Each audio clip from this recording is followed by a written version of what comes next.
Thank you, Mr. Chairman. And before I get into my questions, I want to say thank you to a group back home in the district that I represent in Thomasville and Valdosta. They're also in Albany and Douglas. It's a Second Harvest Food Bank. They 13,000 square miles, 30 counties that they operate in, where they take the vegetables and the bread and the other things from grocers who maybe aren't quite up to standard for selling, and make sure that they're able to help get that to many of the people who need it the most in our district. And as we talk about this issue, there are a lot of people out there who are trying to resolve this issue for Americans across the country, and it's a serious issue.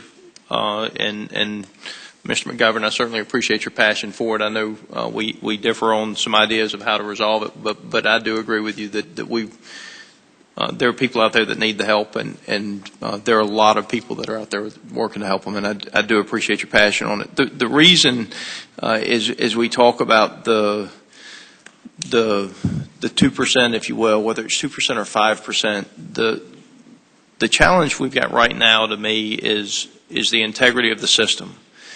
And when you allow the integrity to start to slide through, whether it's categorical eligibility or whether it's turning your head and looking the other way, and I would suggest that even with the states, some of the states, what they're doing is essentially state-sanctioned gaming of the system, then any of the programs lose support of the American citizen, and that's where we've got the problem. And whether it's 1% fraud or 2% fraud or 10% fraud, we have a responsibility to address that fraud, because if we don't, then in the end we'll be able to serve fewer people, and the money doesn't go to the people who actually need it the most. So again, I want to say thank you to Second Harvest Food Bank, who I have the privilege of representing, who does a great job of getting quality food at a tremendously reduced price to the people who need it throughout 3 congressional districts in the state of Georgia, one of which is mine.